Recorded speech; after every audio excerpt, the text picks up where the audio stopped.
માળિયાહાટીનામાં બુધવારે રામ જન્મ મહોત્સવ ઉજવવા માટે અનેરો ઉત્સાહ અને થનગનાટ. દર વર્ષની જેમ આ વર્ષે પણ માળિયાહાટીનામાં વિશ્વ હિન્દુ પરિષદ, ગૌરક્ષક દળ અને બજરંગ દળ સહિતના વિવિધ હિન્દુ સંગઠનો દ્વારા બુધવારે રામ જન્મોત્સવ ઉજવવા માટે અનેરો થનગનાટ અને ઉત્સાહ જોવા મળી રહ્યો છે. મહારાણા પ્રતાપસિંહ ચોકમાં આબેહૂબ શણગારેલ છે, તેમજ ગામમાં પણ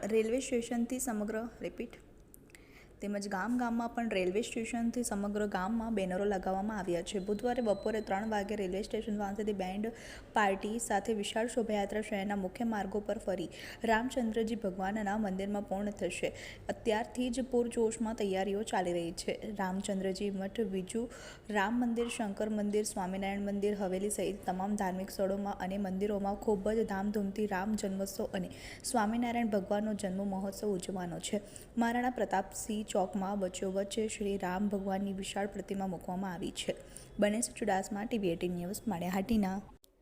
TV18 media Gujarati private limited Gujarati યેન દ્વારા પડે પળની ખબર ધરાવતી ગુજરાતી ન્યૂઝ ચેનલ છે, જે જ્યાં વસે ગુજરાતી ત્યાં ગુજરાતનો સદાકાળ ગૌરવ એ સૂત્રને સાર્થક કરતા તમામ ગુજરાત અને ગુજરાત બહાર દેશ વિદેશમાં વસતા ગુજરાતીઓને દેશ અને દુનિયાના તમામ 24 કલાક પડે પળના સમાચારની માહિતગાર રાખે છે.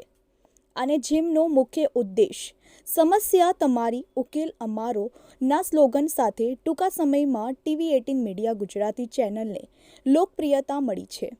ત્યારે અમારી યુટ્યુબ ચેનલના માધ્યમ દ્વારા પ્રવૃત્તિ, રાજકારણ, ક્રાઇમ, વિશેષ સાહિત્ય, રસોઈ, કળા, ખેલ જગત, મનોરંજન, જ્યોતિષ, પંચાંગ, ફિલ્મી જગત તેમજ દરેક ધર્મની જ્યોત ફેલાવતી ભક્તિસાગર ગુજરાત અને દેશ વિદેશના તેમજ સ્પેશિયલ એપિસોડના લાઈવ અપડેટ્સ સાથે સતત આપની સાથે રહે છે.